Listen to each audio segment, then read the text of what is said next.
Hi, I'm Donna DeMarco with Aunties Sewing Kits, and my husband Dan is behind the camera.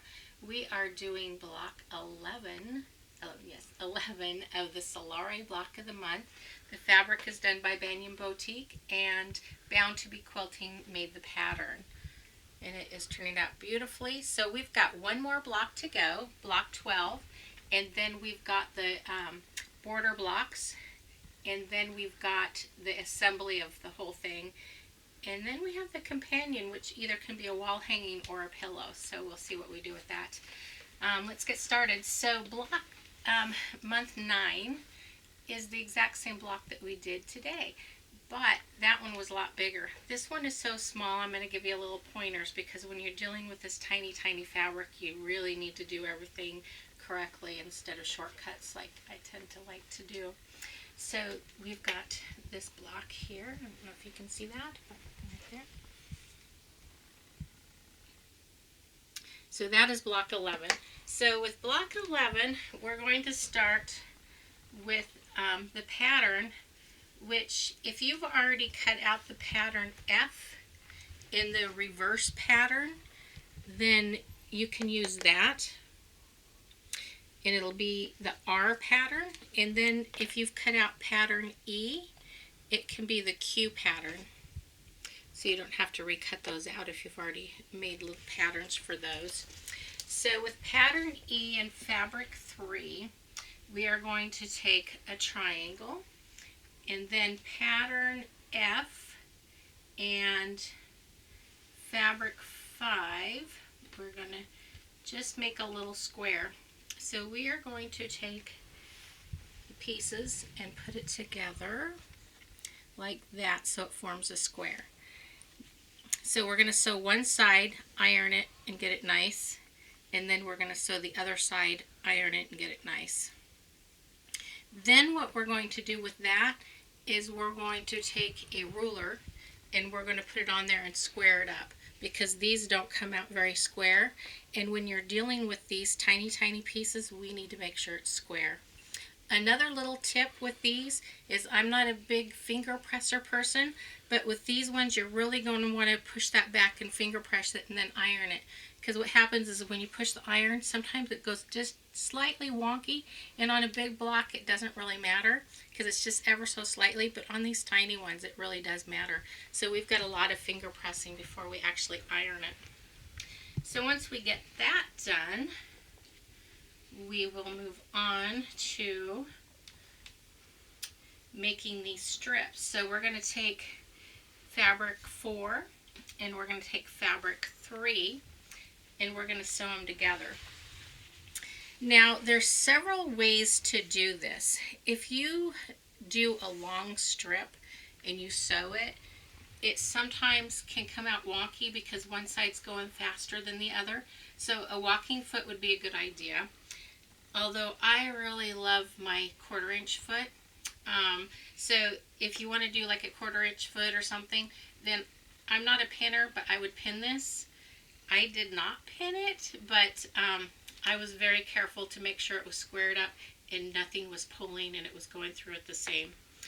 And it worked fine for me, but you might want to either pin it or use a walking foot, and that would help you. The other thing that I did was, again, we want to press the seam before we press it open on even the little blocks, because that's going to relax the seam, stretch it out, make it where it needs to be. Well, not stretch, that's a bad word, but it's going to make it lay flat. Then you're going to finger press it all the way down, and then you're going to take it and really give it a good steam, because we want to make sure this stays open, nice and flat, because we're dealing with little tiny blocks. Then we're going to cut these little pieces off. See how tiny they are? That's why it's so important to make these precision. So we're going to cut little tiny pieces off of the strip, and we're going to have these. With those, we are going to sew them together to make these 4 blocks. So we got the 4 patch. I should have another one here. I don't know where it went. I'm missing one. Oh well. So when we put these together, we are going to align them perfectly because we want to make sure that they square up on each other. So we are going to make sure that that piece interlocks with that piece. So you got that going down that, and then we're going to turn to the other side and we're going to do the same thing, and then I fill it with my finger, look around the sides. When I sew it, I'm going to sew this way. That way it doesn't catch this, and that's not one more thing I have to worry about. Chaining all of this is what I did because sometimes it catches these little pieces in the sewing machine, and the sewing machine likes it better if it can keep going. I even chained the rows, which I don't normally do on the bigger blocks, but it was so tiny that it was easier to do that. So then when you interlock those really well, you get these points. See how they come out perfectly like that? And so if they're not interlocked, you don't get perfect points. And that's what, so you got 1, 2, 3, see it makes perfect points. So you want to make sure they all interlock. You want to make sure that you've measured them and made sure they're the correct size. Then what we're going to do with that is we're going to take and start putting them together. So we're going to do the top and bottom row. We're going to lay this out. And let's see. We've got, I'm just going to look at this one. So I'm going to say this is the top row. So the top row, we've got that in the corner there. Mine's up, yours, this one's upside down to me, and this one will be upside down to you, but then I'll spin it around. So then we've got, oh, actually I can make it that way. So we've got this, and then we've got another of the fabric 3, and then we're going to put this in the middle, so it comes down. Beware of the directions that it's going.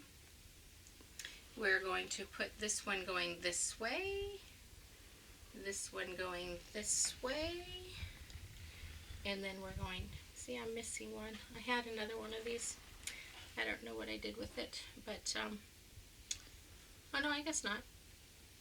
Okay, I'm good. And then this is here, and then this is here. So I'm going to sew this row together, I'm going to sew this row together, and sew this row together. And what I did, whoops, this goes this way, sorry. What I did was I did to the dark side, because you always want to do the dark side when you can. And I folded this over onto the blue, because the blue went all the way down. And then by doing that, I was able to nest, like I showed you a minute ago, these guys together. And that's how this one and this one lined up, and this one and this one lined up, because I'm nesting those together. So if you do to the blue, and then on this side, you do to the blue, do to the blue, do to the blue, it all will nest together perfectly, and you'll get these perfect points around the corner. Well, it looks like I'm off just a little bit on that one, but who's going to know? Oh, here, this one's perfect. So this one's not off at all. Well, I guess I did get off a little bit, but you know, in the scheme of things, with such a big quilt, no one's going to see that. And then these ones, when we sew it all together, that'll disappear because that's the 1/4 inch. So that's what I have. It's pretty easy. It is very time consuming because of these little pieces, and you have to do everything a little bit more, like the finger pressing and the flat pressing and all of that, because we want to make sure we don't make it wonky at all. So you got to do all the proper things with the little teeny blocks. But it's time consuming, but it's so easy, and it's chaining, so not that bad. And then we have block 12 left, and then we've got the border blocks. So yeah, we're almost done. And then we'll assemble it together. This is the opulent owl. So he's very opulent, I guess. And we have quilt kits available for him. Well, maybe her, because she's got a baby. It's really pretty. People that like owls, I think, would really love this one. It looks like they got little diamond jewels on them and stuff. Very nice. Well, it's been fun, and 11, I can't believe that we're on 11, and next time we'll be on 12, so we're getting there. I'm Donna DeMarco with Aunties Sewing Kits, and my husband Dan is behind the camera. Thanks for joining us, and we'll see you again next month.